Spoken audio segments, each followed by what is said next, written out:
ce știm noi din vremuri strămoșești, cu vânt de dor și luptă, de doine și povești. Dar dacă astăzi pacea e lege și scut, e pentru că pe lume partidul s-a născut.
Cuvinte le-am moștenit în grai, doar bănuiam ce înseamnă, ce tâlcuri au sub strai.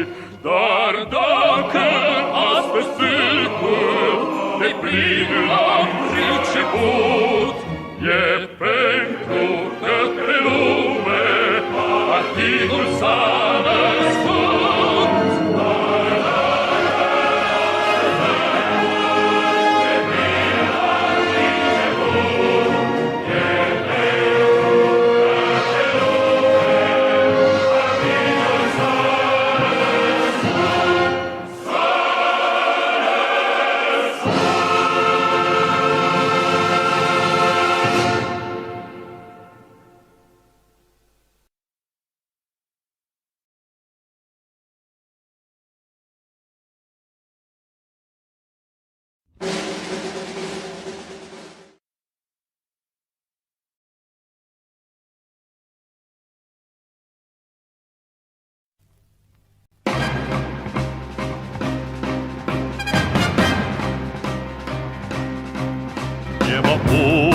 Утреннего стяг в жизни важен первый шаг.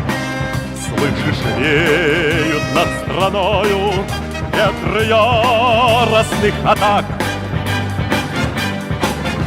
И вновь продолжается бой, и сердцу тревожно в груди. И Ленин такой молодой, и юный октябрь впереди. И Ленин такой молодой, и юный октябрь впереди.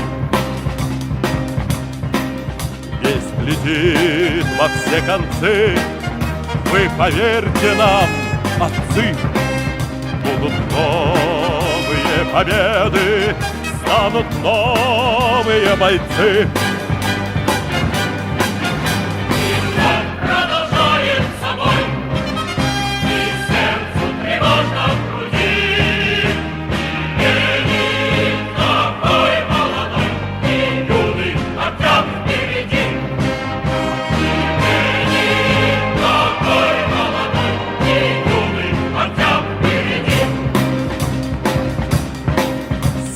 Милости не жди, жизнь для правды не щади. Нам, ребята, в этой жизни только с правдой по пути. И он продолжает собой, и сердце тревожно в груди. И Ленин такой молодой, и юный октябрь впереди. Ленин такой молодой, и юный октябрь впереди. Не стой, снегопад, не летите.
Greetings, everybody, and welcome along. It is the evening of the 21st of November 2025, and here we are with a rather somewhat impromptu live stream provoked by recent events and debates on the internet, which is always a risky thing to do, but here we are. And I'm referring, of course, to the adoption of UN Security Council Resolution 2803, which was adopted 4 days ago following abstentions by the Chinese and the Russians. And this has led to a frankly rather over the top series of pronouncements by everybody concerned on all sides of this debate. Now, I will start off by saying this. If you aspire to be a practitioner of scientific socialism, and that is what I aspire to be, I won't say that I have got there yet. I will perhaps never say that I fully get there, but it's what I work towards. It's what I study for. It's the reason why I do these programs. Then one has to leave one's emotions out of calculations. And too many people out there in the multipolar space, and those who jump in and out of the multipolar space a lot while screaming betrayal at every single turn, fail to do that.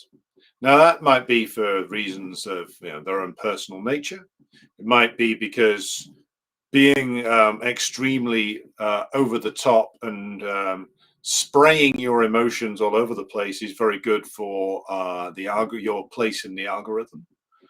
But one must conduct an assessment on a sober basis at each stage, no matter how disappointed or angry or what your feelings are telling you at any given moment in time. So let's start off by saying that one must analyze using a logical and a rather and adopt a scientific viewpoint, not an emotional and a moralistic one.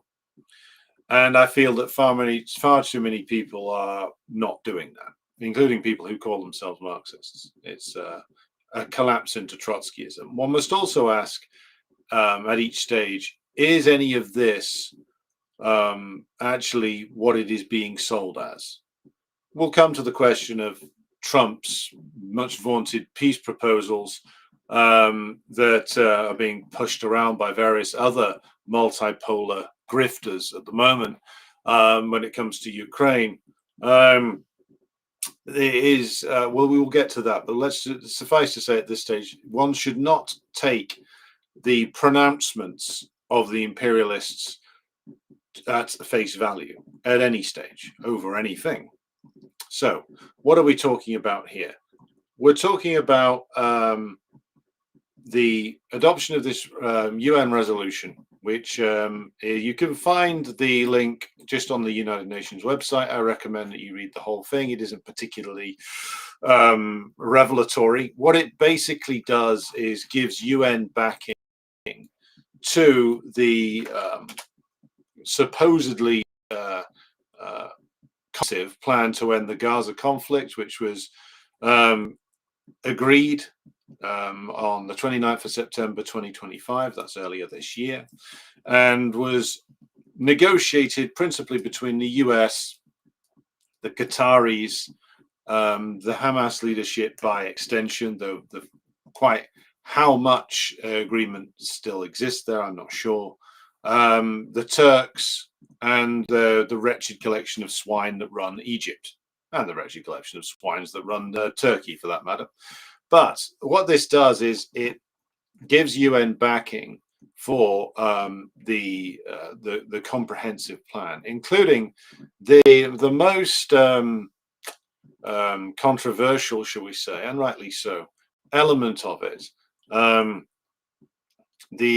which is the transfer of authority over Gaza to the so-called Board of Peace which again is a name so stupid Trump himself has had to have come up with it. And what this does is transfer the civil government away from the Hamas-led government that's run it since 2006, and to this Board of Peace, which is said to include the Right Honourable Sir Anthony Charles Linton Blair, known as Tony to his friends, so known as Tony to nobody, and chaired by Trump. Though if you believe that Trump is going to be doing any work whatsoever on this, then, well, I have a miracle cure or 10 to sell you, or perhaps I have a COVID vaccine to sell you. So this is the most controversial aspect, because what it seeks to do is to put essentially it gives UN backing via this resolution to this Board of Peace. Again, I can't even say it with a straight face, which will then employ, to use the language of the agreement, Palestinian technocrats and experts to do the day-to-day running of Gaza. So if this resolution goes into full force, it will give UN backing to Trump's Board of Peace and his essentially US puppet regime, which will then seek to administer Gaza.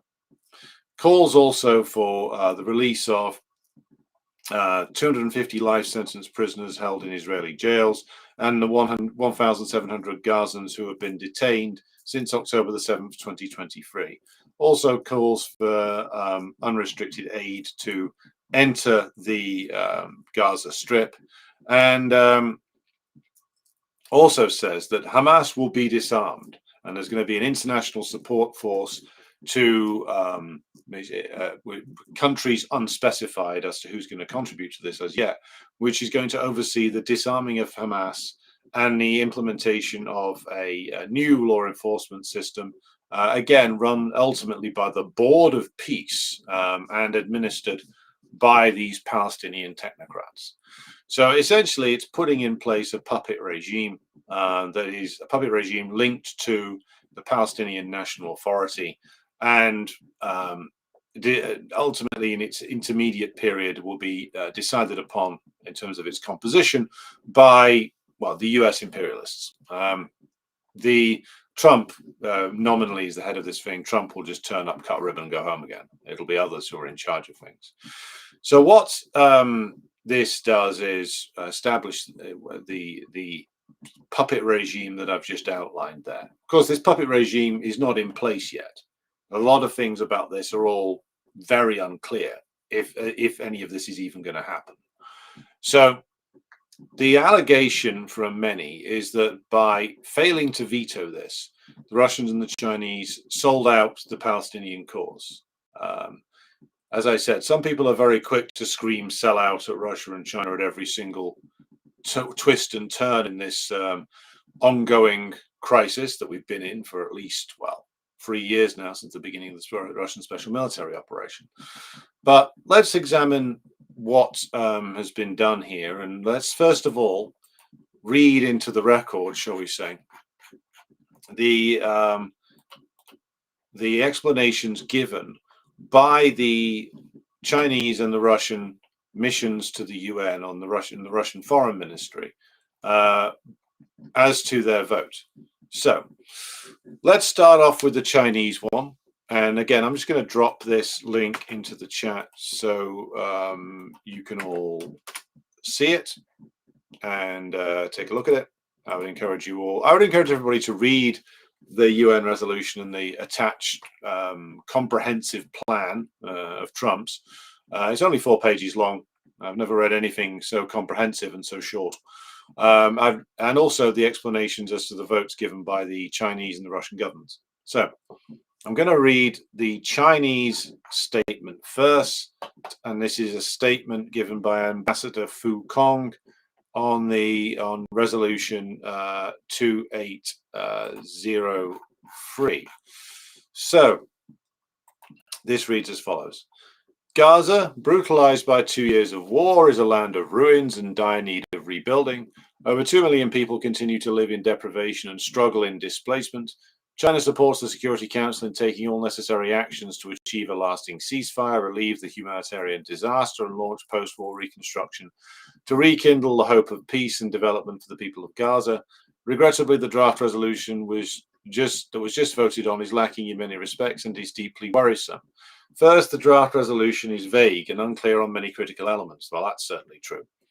The pen holder, that is a strange diplomatic term to refer to those who wrote the resolution, that is the United States, requests the Council to authorize the establishment of a Board of Peace and International Stabilization Force, which will play a key role in the post-war governance in Gaza. It should have explained in details their structure, composition, terms of reference, and criteria of participation, among others. This should have been an essential basis for the Council's serious discussions. However, the draft resolution contains skimpy details on these critical elements. Despite repeated requests from Council members for more information, no response has been made from the pen holder. That's the US. Second, the draft resolution does not demonstrate the fundamental principle of Palestinians governing Palestine. Gaza belongs to the Palestinian people, not to anyone else. Any post-war arrangements must respect the will of the Palestinian people and give full play to the vital role of the Palestinian National Authority. The draft resolution outlines post-war governance arrangements for Gaza, but it seems that Palestine is barely visible in it, and the Palestinian sovereignty and ownership are not fully reflected. Of particular concern is that the draft resolution fails to explicitly reiterate a firm commitment to the two-state solution as an international consensus. Now, we'll come back to the question of the two-state solution and the fact that both the Russians and the Chinese are still pushing it in just a moment. Third, the draft resolution does not ensure the effective participation of the United Nations in its Security Council. The draft resolution requests the Council to authorize the Board of Peace to assume full responsibility for the civil and secure arrangements in Gaza, but it stipulates no oversight or review mechanism beyond the annual written reports. The UN has ample experience and capacities in post-conflict recovery and economic reconstruction. Doesn't say whether those are good experiences, though, and should therefore play a vital role in Gaza's post-war governance. However, no such arrangement is made in the draft resolution. Fourth, the draft resolution is not a product of full consultations among Council members. Less than 2 weeks after introducing the draft resolution, the pen holder, that's the US, rushed the Council into making a critical decision on the future and destiny of Gaza. Council members responsibly engaged in the consultations, raising a lot of constructive questions and suggestions. Most of them were not taken on board. While there remained major concerns and serious differences among members, the pen holder, that's the US, forced the Council to take actions on the draft resolution. We are deeply disappointed with such an approach, which is disrespectful to Council members and hurts the Council's solidarity. Notwithstanding the above-mentioned many issues in the draft resolution and China's major concerns about it, considering the fragile and severe situation in Gaza, the imperative of maintaining the ceasefire and the positions of the regional countries and Palestine, China abstained in the vote. It must be noted that our concerns and worries remain. The Security Council must maintain close attention to the situation in Gaza and the Palestinian question. The Palestinian question lies at the heart of the Middle East issues. It is a matter about international equity and justice. The international community must steadfastly advance the two-state solution and pursue the political settlement of the Palestinian question. It means establishing an independent Palestine with full sovereignty on the basis of the 1967 borders with East Jerusalem as its capital, therefore realizing the Palestinian people's rights to statehood, survival, and return. China has always firmly supported the just cause of the Palestinian people in restoring their legitimate national rights. We stand ready to work with the international community and make unremitting efforts for a comprehensive, just, and lasting solution to the Palestinian question. Right. So the reason why they say, and this is somewhat opaque, but the reason why they're saying that they did not veto this is firstly because it is something that represents a negotiated settlement that's been contributed to by regional countries. So that's the aforementioned criminal regimes, it must be said, in Turkey, Qatar, and Egypt. And also, the Chinese they were concerned about the severe humanitarian situation in Gaza and the imperative of maintaining a ceasefire. So within that and within other statements that were made by the Chinese and the Russians, there is an implication, though it's not said out loud, so it remains only an implication, that if this was vetoed, that the war would resume. that is the threat that the US was making. Now, we'll come back to that as to whether that's a realistic threat or not, but it's certainly something I can see the Trump administration saying, that if this isn't voted on, then it's a renewal of the war. And this is the only way they will consider in terms of the ceasefire continuing. So let's bear that in mind and park that for now, along with the discussion of the two-state solution. We'll come back to that. Now, here's the Russian Ministry of Foreign Affairs.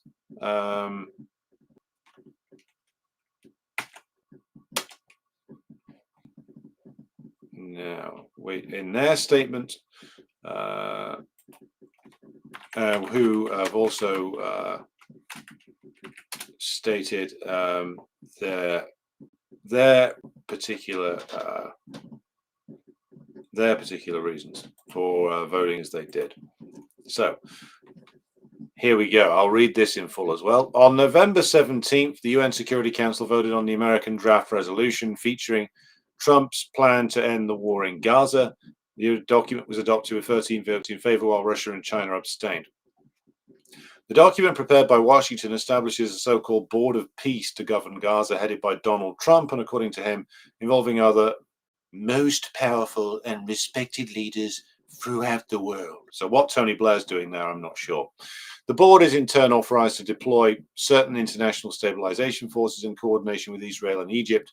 These forces are tasked with peace enforcement functions, including the demilitarization of the enclave and the disarmament of Hamas and other armed groups.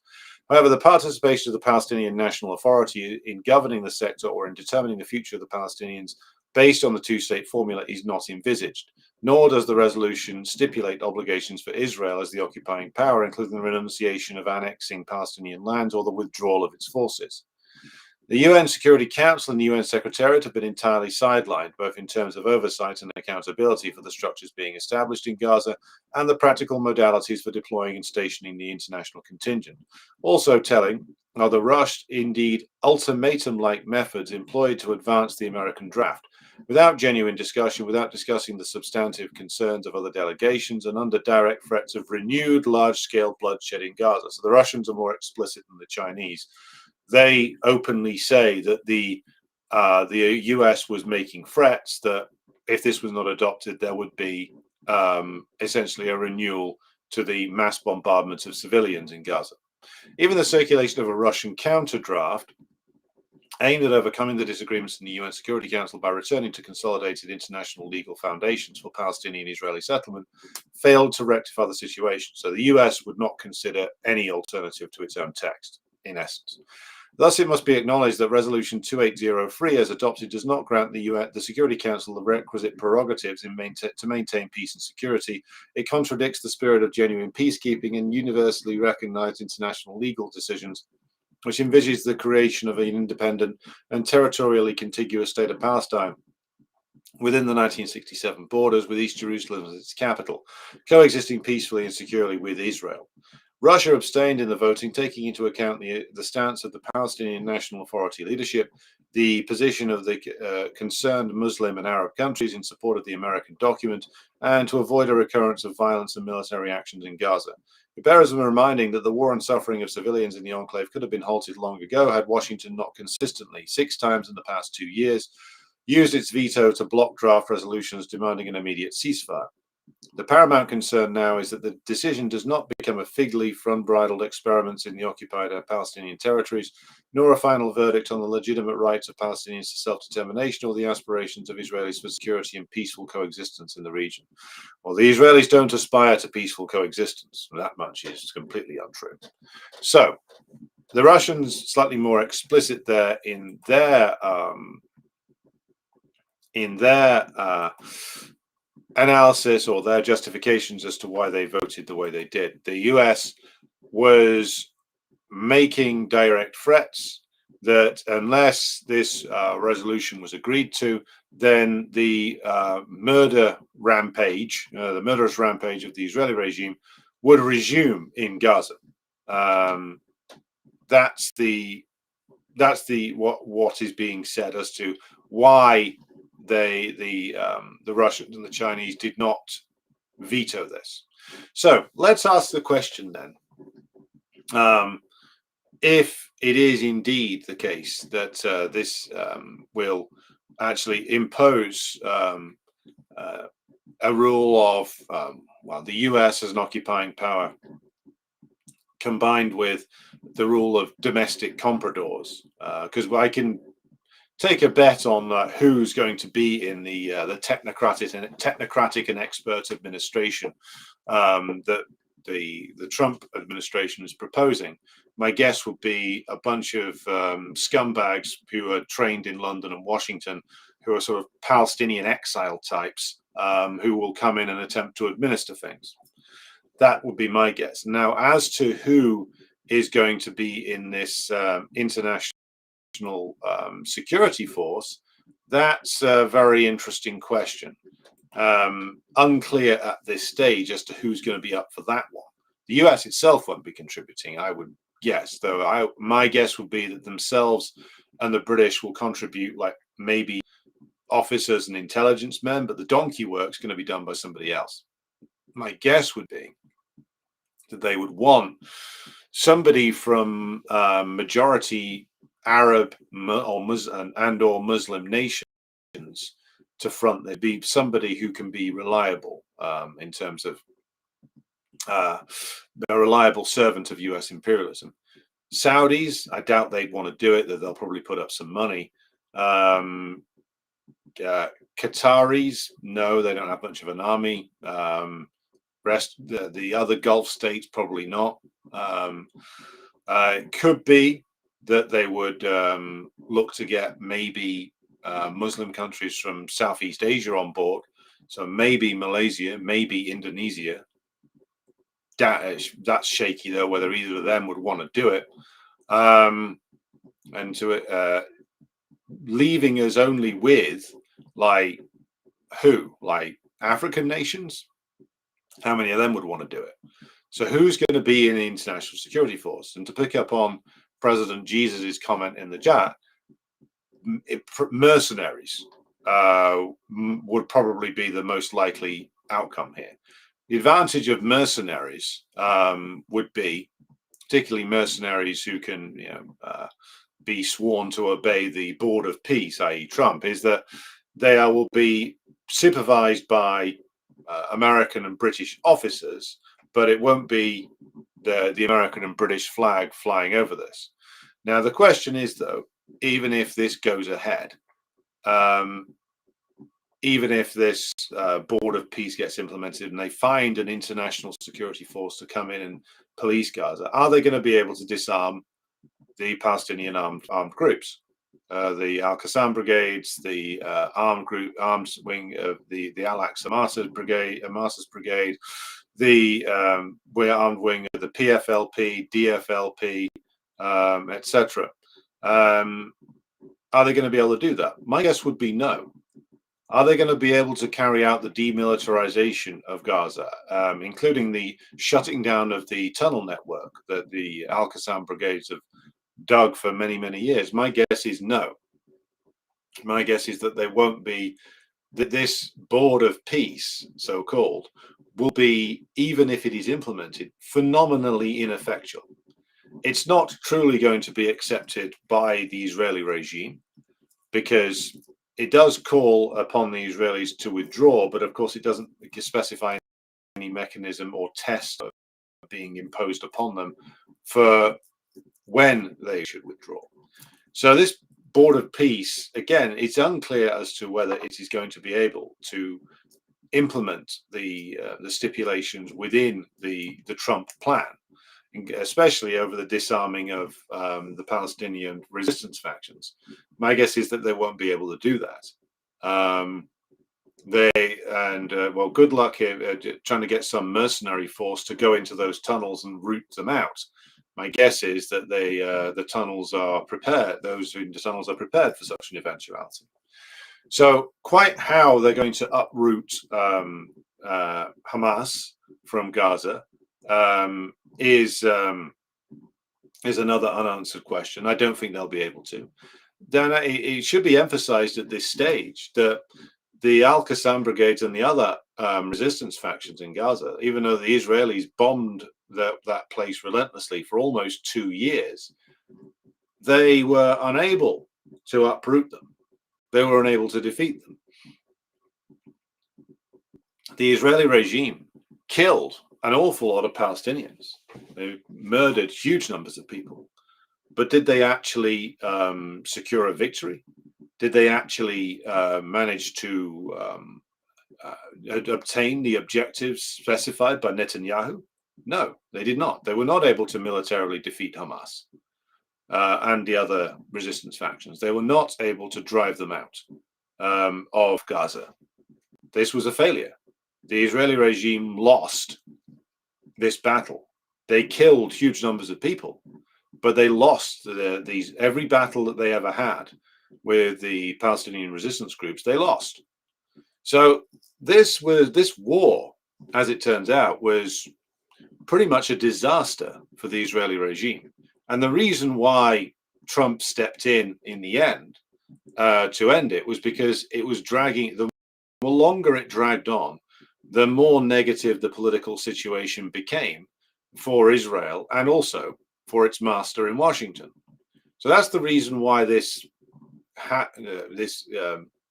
botched up peace deal was put into place, because things were going badly for the US side. Now, I don't think that this thing is going to last. I think that they're going to be completely unable to uproot Hamas and the other Palestinian armed resistance groups from Gaza. The Palestinian National Authority, now recognized for whatever this is worth as a state by various European countries, will not be, it doesn't have the credibility to go back into Gaza and rule it, even if that was specified in the UN resolution. So there's much in here which is just basically not going to happen, because or remains unclear if the US can even implement it. So the likelihood is that we will remain in a strange situation of not entirely being at peace, not the kind of brutal warfare, brutal colonial warfare that the Israeli regime has waged over the past couple of years.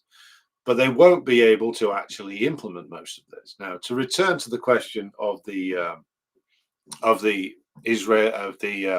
Russian and Chinese Russian and China not vetoing this, what their justification is that this was the only thing on the table that could get through the Security Council, that this guarantees at least some elements of peace for the residents of Gaza, and that this was done in the face of threats from the United States to resume the war if this wasn't agreed. So the situation that sort of predates this is the general Russian and Chinese position on the Palestinian national question, which is that both of them, along with almost everybody else, publicly speaking, is that they have been dedicated to pushing the two-state solution, which is a dead solution. It's something which is not going to happen at this stage, where the only way that this would be possibly looked at being implemented was if the Israeli regime was on the verge of collapse, and that the two-state solution might save it. That's the only way that that's going to be implemented. But that is the stated policy of the Russian and Chinese governments. And even though we know very well that the government of Mahmoud Abbas is a government of collaborators who have betrayed and sold out the Palestinian cause, they remain the internationally recognized leadership of the Palestinian nation. They shouldn't be, but that is indeed what they are. So, given those circumstances, we need to ask ourselves, if it is the case that the Russians and the Chinese have betrayed the Palestinian cause by refusing to veto this, what would have been the practical action that would have followed from them vetoing it? We need to answer that question, because if you're going to say that this is a huge sellout and this should have been vetoed, well, what would have happened had it been vetoed? Then is it the case that the Israeli regime would have resumed the war on Gaza? There is a strong degree of likelihood that that is the case. However, one could argue, and there would be some justification for this, that the Israeli regime is very damaged and weakened by its disastrous war in Gaza.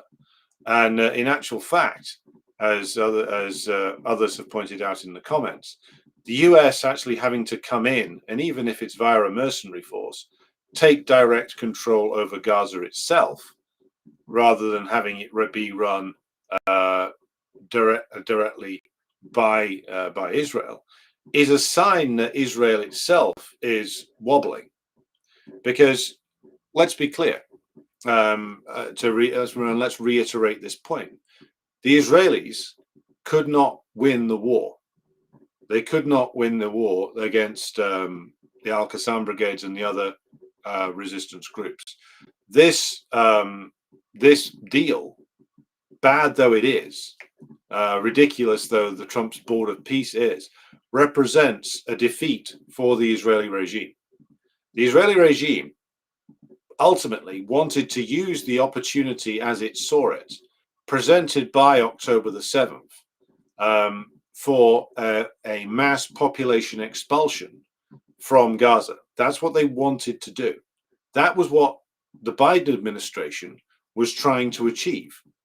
The way they saw it was that, well, they were going along, or should we say, in the case of Blinken and others, enthusiastically endorsing Netanyahu's plan for that mass population expulsion, ethnic cleansing, to use the term popularized in the 1990s and applied to Serbs. This failed.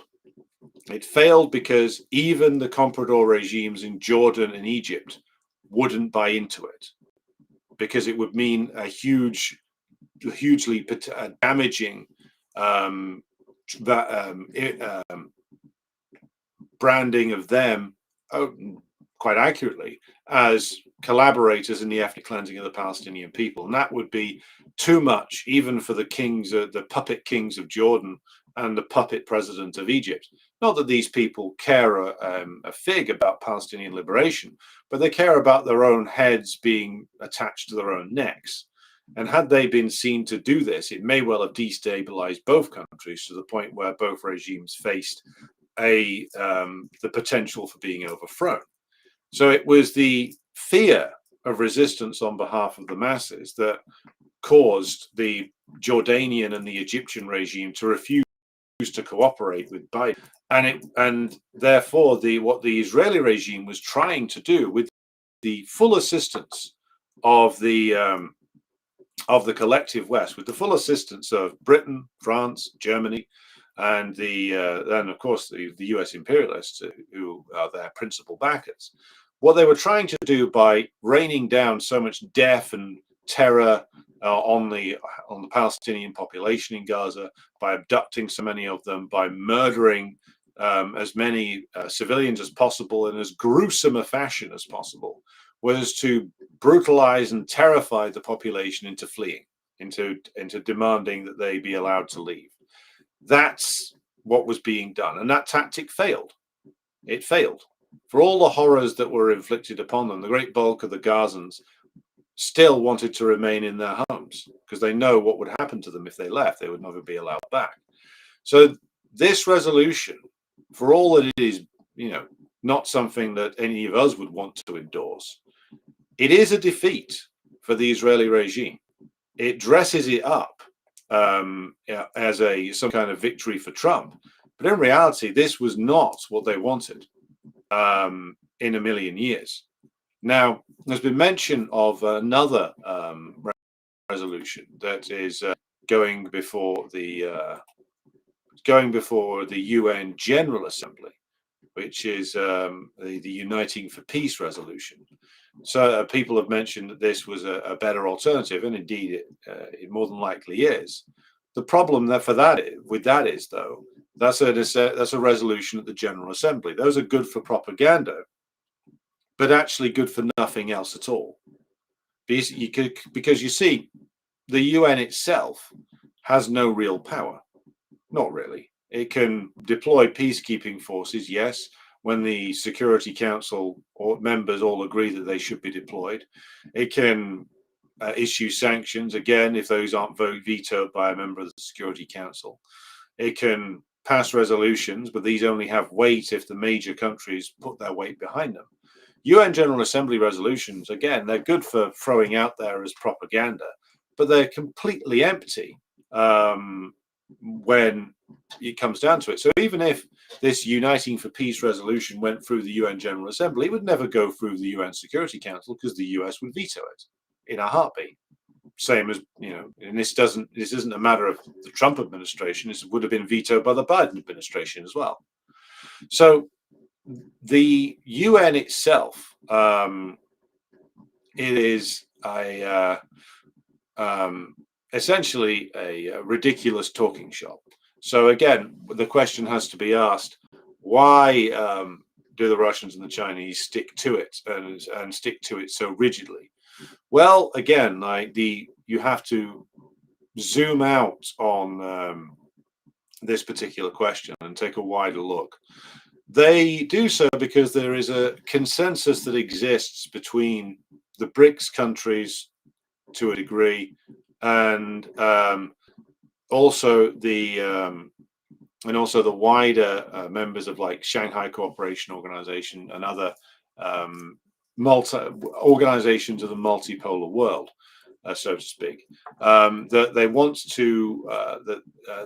to have government, sort of international governance via negotiation, and a rules-based order that is actually rules-based. Now, that makes them insistent upon the UN being respected on its and other international organizations being run according to their rules. The Chinese are always complaining that the Americans don't stick by the rules of the don't stick by the rules of the World Trade Organization, because of course the World Trade Organization, the International Monetary Fund, and the World Bank are all organizations that are set up by the imperialists to impose their will. These are neo-colonial organizations designed to impose settlements on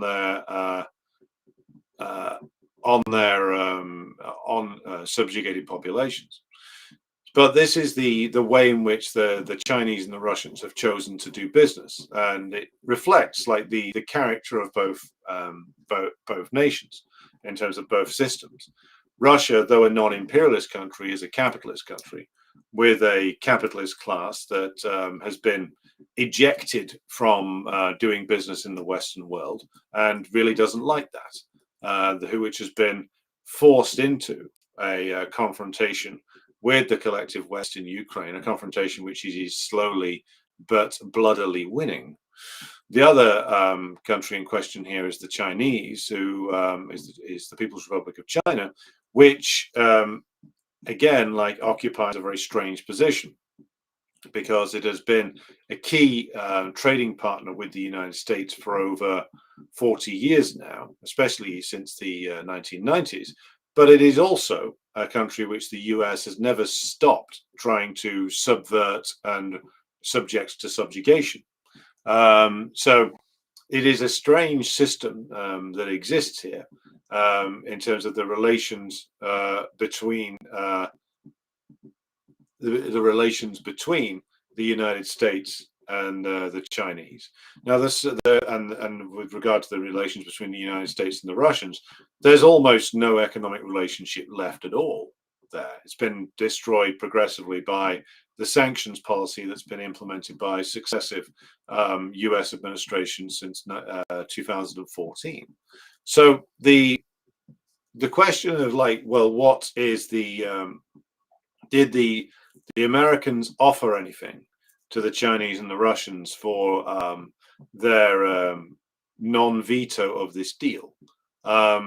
My guess would be that in the case of the Russians, there are those within the Russian system, within the Russian government system, and within the wider Russian ruling class, who plainly do think that by going along with the US on certain things, that they are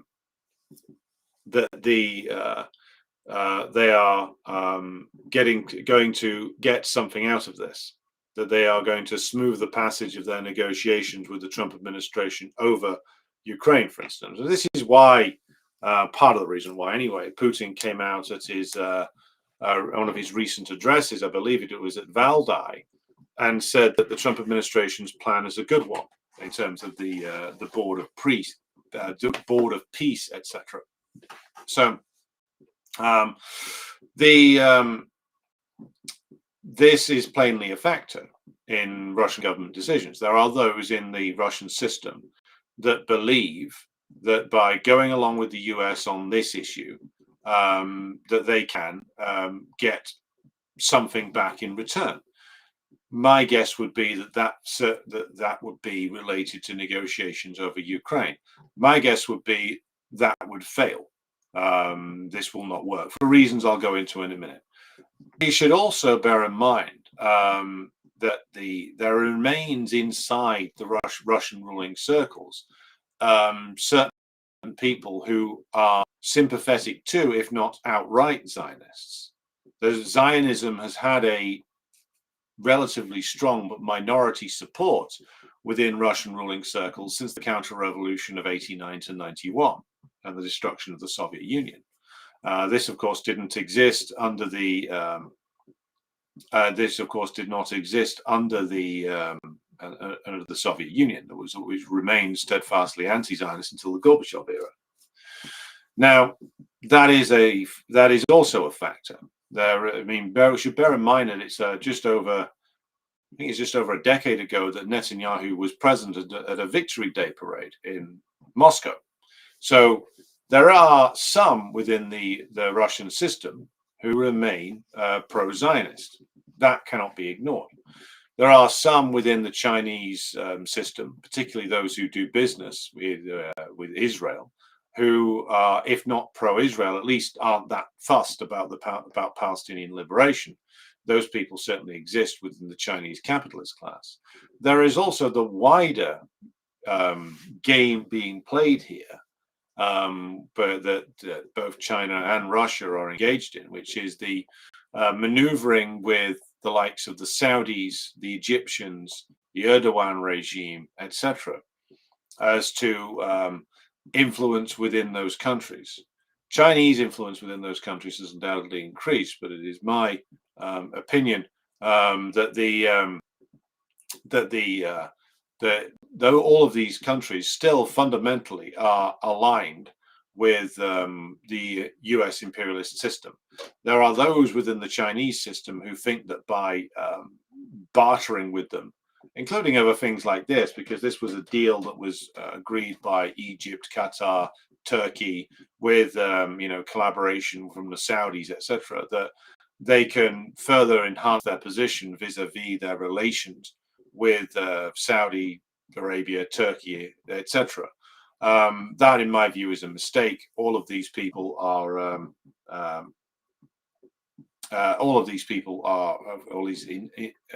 nations are run by ruling classes that are still overwhelmingly tied to US imperialism. So we should not ignore the fact that there are those within the ruling circles in both China and Russia that who are, for various different reasons, both either, if not pro-Israel directly, and those people do exist, that they are some there are that they think that the liberation of the Palestinians is not their priority, that they have other things on the go. And it's also worth bearing in mind, and we should raise this point, that it's legitimate to say, well, if the if the Israelis and by extension the United States resume their genocidal war, well, short of direct war with the United States, what actually can the Russians and the Chinese do anyway? Now, there are maneuvers that they could engage in. There was, of course, direct assistance from the old Soviet Union to the resistance countries at the time, such as Syria, and it was under Ba'athist rule, Egypt when it was under Nasserist rule, and others in the years when they were in direct conflict with the Israeli regime. So the ability of the Egyptians to inflict a defeat on the Israeli regime was down to, in some part, to the assistance they were getting from the Soviet Union. Now, there's an awful lot changed in the last 50 years, of course. The position of even the Brezhnev-era Soviet Union was far more internationalist than that which the Russian bourgeois regime is engaged in. And here I'll zoom out to an even wider consideration of like what this tells us about multipolar politics in general. What this says is that the multipolar world is a limited, and I do emphasize that word, limited evolution of the international position and therefore also the domestic position. As I've said, and I think that this should be emphasized, the Israeli regime came out of the wars that it waged over the last couple of years with very little to show for it in terms of what they actually wanted. Now, they wanted to destroy Hezbollah. They failed. Now, they physically destroyed the Hezbollah leadership, but Hezbollah remains a strong-rooted presence within Lebanon, all of Lebanon, but especially the south. They wanted to uproot and destroy the resistance in Gaza. They could not. They were unable to do so. They failed. They wanted to essentially secure also annexation of the West Bank over the last few years. This was one of Netanyahu's big projects. That is, again, they still want to do it, but so far they have failed. The Israeli economic picture is not good and does not look likely to improve. So they've gone through essentially 2 years of bloody failure, and this must and following on from that, the US, as the leader of the Western-centered imperial bloc, their position has only got worse over the last 3 years. It's only got weaker. They've been revealed as militarily impotent on multiple fronts. They've been completely unable to check the advances of the Russians into Ukraine. For all the weaknesses and the contradictions of the bourgeois Russian government, they have prosecuted that war effectively in terms of inflicting of mass casualties on the NATO side. Unfortunately, that mostly consists of Ukrainians, and the US has been unable to stop them.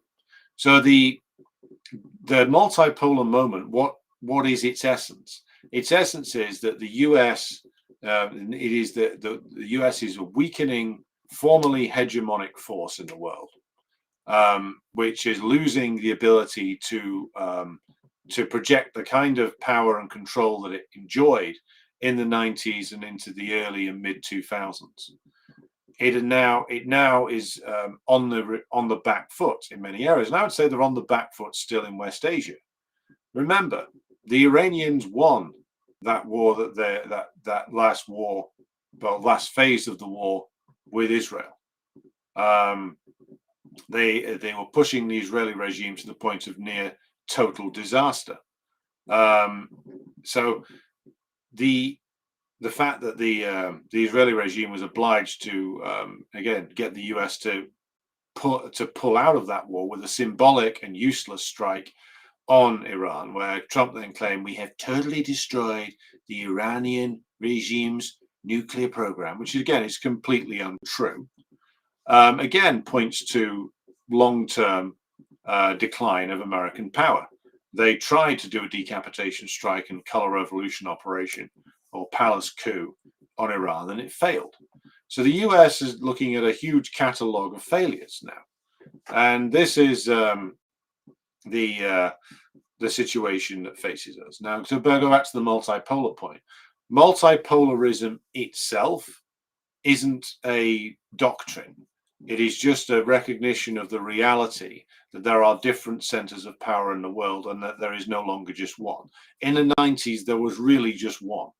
In the early to late 2000s, you could argue that it was starting to change, but there was still really just one. The US-led international system run through military means sometimes, but mainly run through its international institutions, of which the UN was undoubtedly one of those, has reached it was unchallenged.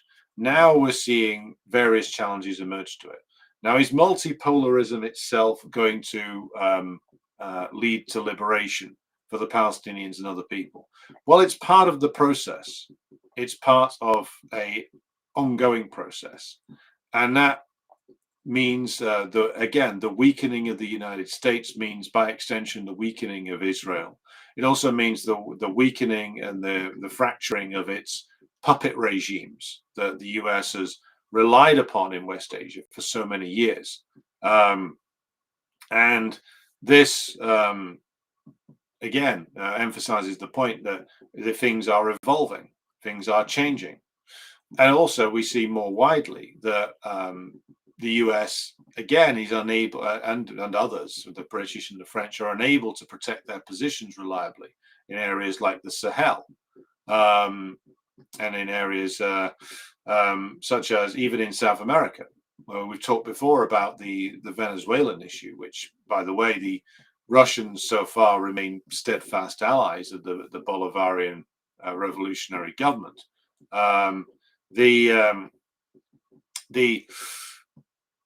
The inability of the Trump regime to actually carry through on their threats against Venezuela. They expected that if they moved a lot of military assets into the Caribbean, that the Venezuelans would capitulate. This does not happen. And what, again, this tells us, as is the case in Nicaragua, is if the relationship between the government and the masses is very strong, then there's very little the US imperialists can actually do without actually compromising themselves, without suffering major casualties. So the US is a weakened hegemon, can't get its own way anymore, can still cause a lot of chaos, but is generally weakened. So does that mean that the slow evolution to multiple centers of power is going to be the way forward? No, it's an evolution of things. This is not, the Communist International. Of course it's not, which means that and again, you have a capitalist system, a capitalist class, a bourgeois system of national Bonapartism in Russia. You have a capitalist class and still a comprador, a strong, but thankfully not dominant comprador element in China. The decisions made by these countries, which have been forced into a confrontation with US imperialism, a confrontation, by the way, which will not stop. And I'll get into this in just a moment, but for all like Trump's talk of reconciliation with China 1 minute or reconciliation with Russia the next minute, that won't last because the situation facing US imperialism is too severe. It's too desperate. It needs to secure the destruction of Russia and China and their subjugation. Even if they try and split that up and try and go after one and then the other, the relentless hostility of the imperialists towards the Russians and the Chinese will remain. Now, to go back to the point about evolving multipolarity, it's also the case that the Chinese and the Russians are very solid backers of Iran, and they are helping to rebuild the Iranian Air Force, to build up Iran militarily speaking, and they have the Chinese certainly have built very enhanced trade relations with the Iranians, including, of course, a rail link that runs directly into Iran. So the trade with Russia and China will strengthen Iran economically and strengthen them militarily as well. And the partnership there certainly has borne fruit for both sides so far. Iran has proven that they can not only take on Israel, but severely damage it. So coming towards some conclusions here, should the Russians and the Chinese have vetoed this and come out and denounced the US for launching a cynical ploy to disarm the resistance? Well, perhaps, but again, you always have to ask the question, what are we looking for here? Are we looking for a moment of catharsis, or are we looking to understand the situation? The situation, it evolved as it has, for a variety of reasons, which I will now summarize. The threats made by the US to resume the slaughter in Gaza if this resolution was not agreed, we have to regard those threats as real. Certainly, I think that the US imperialists led by Trump would have no compunction about doing that. It would lead to more difficulties for them, but it would also lead to even more death and misery for the Palestinian population. So what would be the practical effect of vetoing that resolution if that occurred? Could the Russians and the Chinese actually lend any real support to the Palestinian cause if that was the case? The answer is, well, not very much. Chinese don't have many assets in West Asia in terms of military assets. The Russians do not have the presence there that the old Soviet Union did, nor do they have the necessary political regime at home that would give the okay to actually assisting the resistance factions. So this was always going to be the outcome here. There wasn't going to be an alternative put forward through the United Nations, because the US is still able to control anything that the United Nations does through its veto on the Security Council. And that's the point. UN General Assembly resolutions have no power. They have no power to actually do anything. So you can pass all the resolutions that you like. In fact, you can go back and look at all the resolutions passed in the UN General Assembly related to the Palestinian national liberation question, and they all sound great. What good have they done? It's meaningless. It's a fucking talking shop. It's a talking shop enjoyed by soft leftists who want to say, oh, look at this piece of international law. And how many armed divisions does it have behind it? Nothing. Nothing. What makes me laugh is that people on the one hand want to castigate the Russians on the Chinese for not vetoing this resolution, and on the other hand, they will say that the UN is a US-run talking shop. Well, yeah, it is. There's not a lot you can do with the United Nations. The insistence of the Chinese and the Russians and others on still using it remains a frustration. Why not come out and just call it a farce? But this is what the balance of forces inside China and Russia produces in terms of policy at the moment. And overall, the actions of the Russians and the Chinese over the last decade or so have dramatically weakened US imperialism, so that the potential for liberation is opening up in areas like the Sahel, where the potential for the liberation of the Palestinians, I would say, actually will get stronger over time as US domination over the world slowly fades. Because as that fades, so will their ability to continually defend their Israeli settler colonial outpost.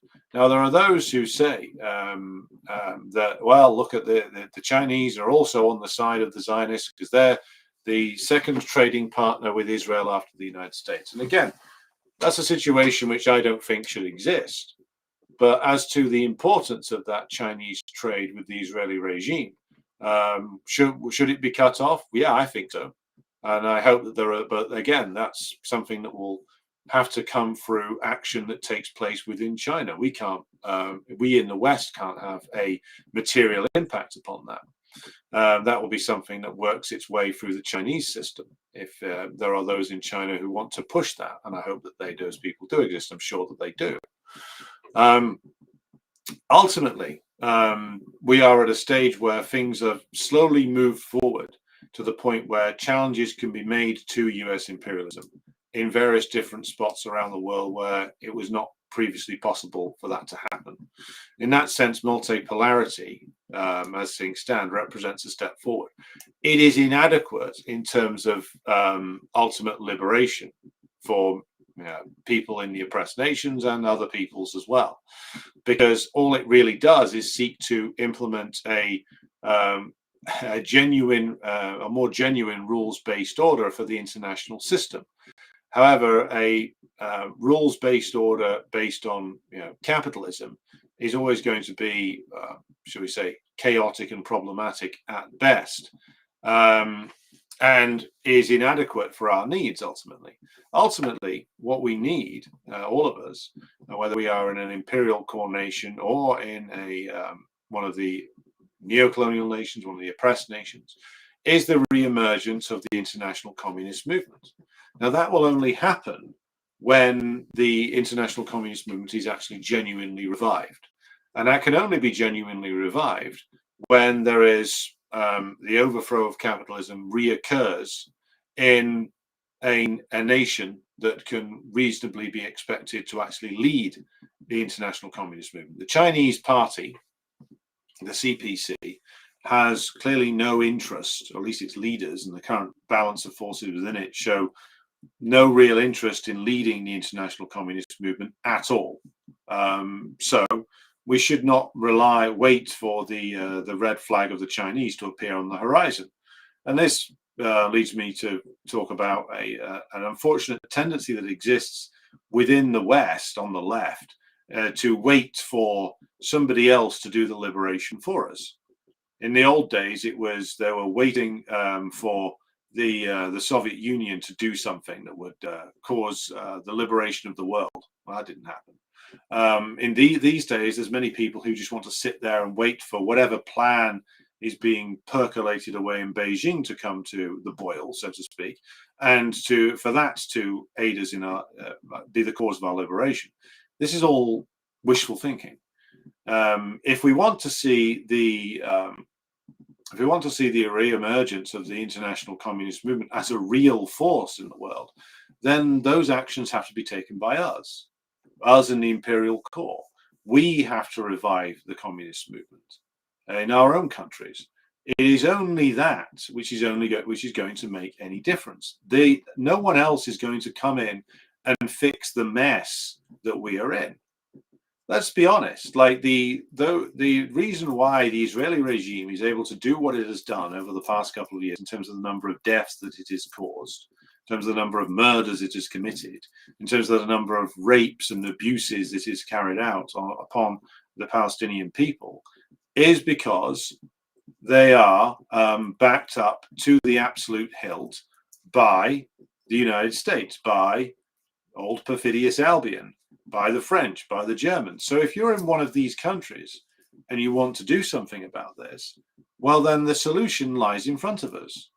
The solution lies in front of us in terms of doing the work of building the communist movement in our own nations, building a real communist movement, not one that is based on slogans or based on, postmodern trash or based on the failed leftism of the past 70, 80 years, but one that is actually rooted in the working class and can actually start to mobilize the working class as a serious force again. That's not happening at the moment. And until it does, we don't really have the right to moan at other countries in the world when they are not living up to our expectations. How about we live up to our expectations? How about that? And this is not to say that the Chinese government and the Russian system are beyond criticism. They're not. They're not. There's plenty to criticize in both, especially the Russian system. But the fact is that the Russians have been fighting a war against US imperialism for now 3 years, arguably longer, arguably much longer.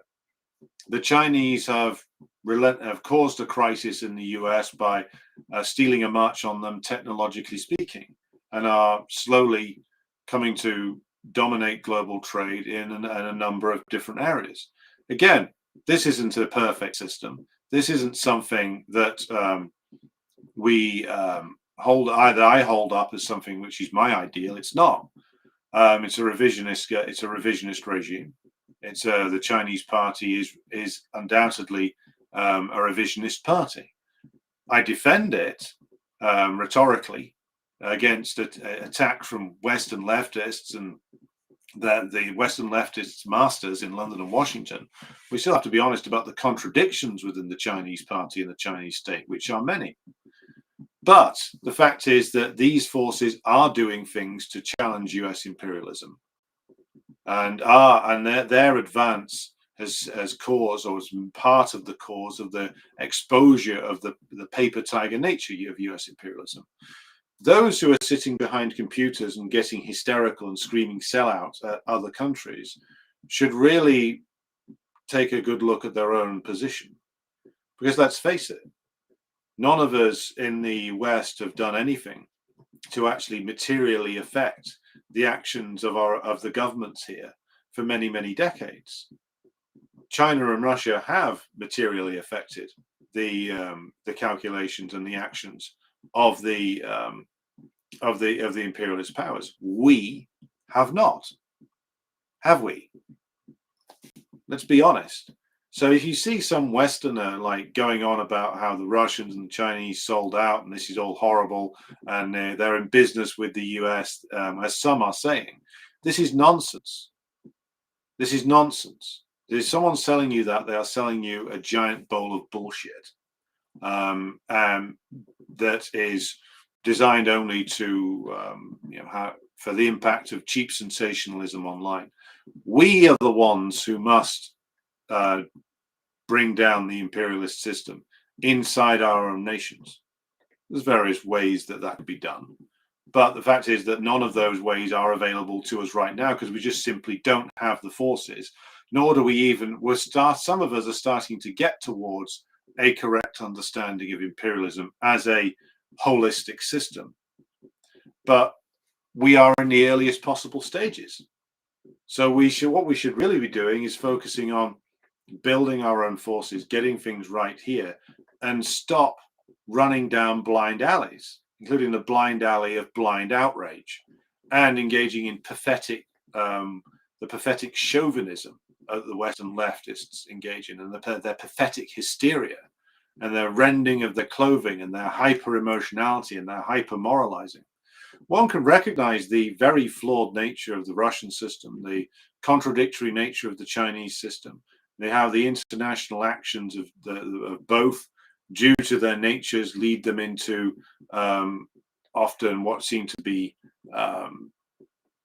baffling attempts at winning over those who can never be won over, such as the Gulf states and Saudi Arabia, or even the Russian attempts to win over Israel, which again was a terrible idea and exposed the very reactionary nature of some of those inside the Russian system. But the fact is that the dismantling of US imperialism and its systems, the power to do that lies principally within. And that's where we must turn our analysis. This is where I'll leave things for tonight in terms of my comments. But I will now just run through some comments from the chat. So just to conclude, yes, the Chinese and the Russian refusal to veto betray two things. It betrays the brutal threats of the United States, but also the calculations made by both governments as to what their priorities are right now. That does not, when that exposes the fact that which we all knew, which is always the case, which is that this is not Comintern Mark II. This is, again, multipolarity based upon with these countries leading the way, is a step forward away from the US unipolar moment, but is not the end game here. The end game is still the fight for socialism. But we must also recognize that the mere fact that the US had to push this ceasefire deal, shite though it is, and the fact that they had to take on something of the responsibility for running Gaza themselves directly, shows that Israel was defeated. It shows that they were unable to beat the resistance, and it shows that the US is having to try and find a way out of this directly, which is not something that they would have wanted to do. And that the steadfastness and the heroism of the Palestinian people should still be saluted.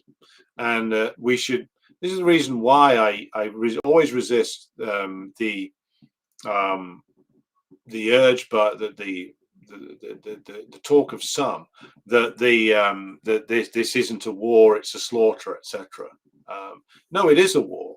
It's a war that the Israelis tried to fight through terror, and that the Israeli regime ultimately ended up losing.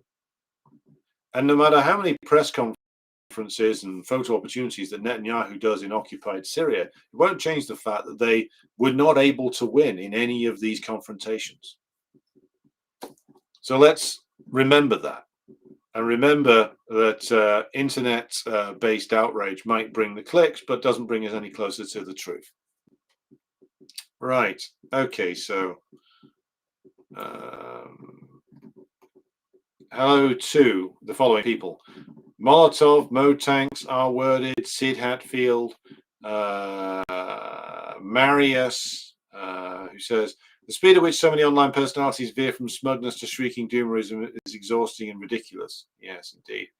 Hello to Benjamin Schoendorf, who says, our duty is to legitimize resistance, not to publicly criticize the targets of imperialism, no matter what we may think. Yes, I mean, but bear in mind, nobody should ever be beyond criticism. Certainly not those who are very powerful nations and very powerful political parties, as Russia and China and the CPC are. Hello to Richard from Las Vegas. Hello to David King. Hello to Dingo 8 Baby on Rumble. Hello to Peep Show 090. Hello to who else we got here? Andromeda Star 4900. Benjamin says, which Trump plan has been implemented as trumpeted thus far? None. That's correct. Hello to Davey out there in the Wales of Wales. Good to have you with us.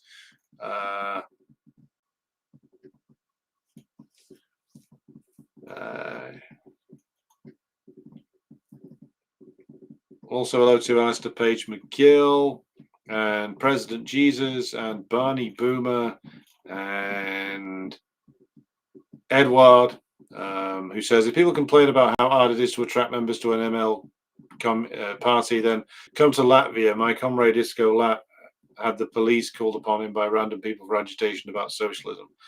Yes, indeed. Always remember that our situation is never as bad as those who are in the well, I would call the fascistic countries. Latvia, Lithuania, Estonia being amongst those. Right. Benjamin says, internet-based outrage is the psychological warfare of empire. So, yes, that's correct.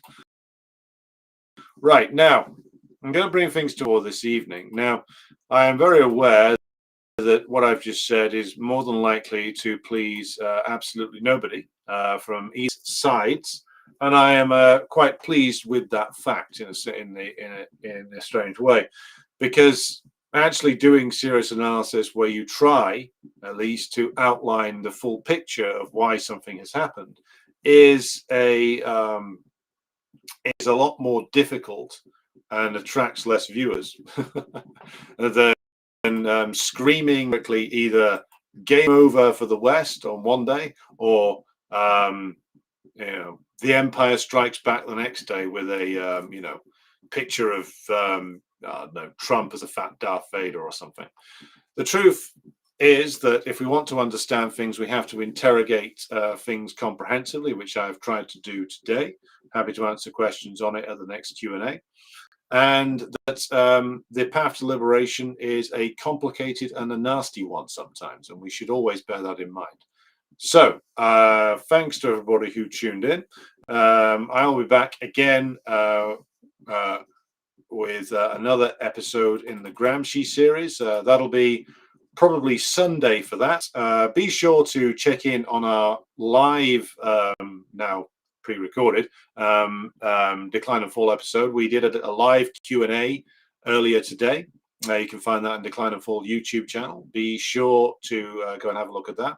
Answer some very interesting questions on Stalin and the Soviet Union. So be sure to check that out. And we will have, as I said, the Gramsci episode coming up this weekend, and the next episode of the Russian Revolution series coming out next week. Thanks everybody for tuning in. Thanks to everybody who supports the show on Patreon and Substack and Buy Me a Coffee. I'll be back with you again very soon. But until then, thank you and good night.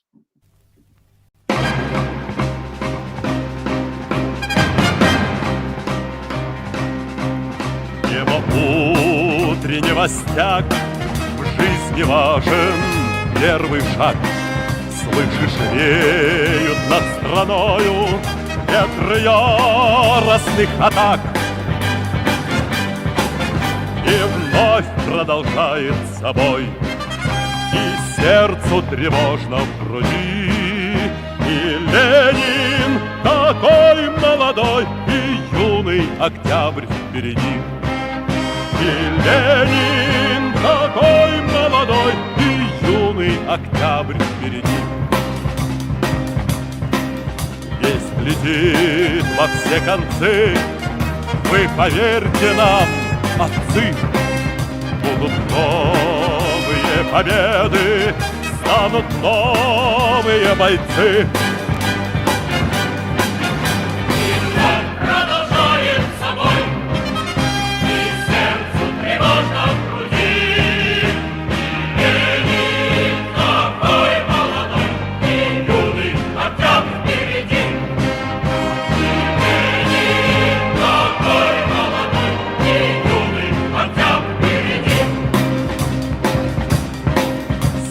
Милости не жди, жизнь для правды не щади.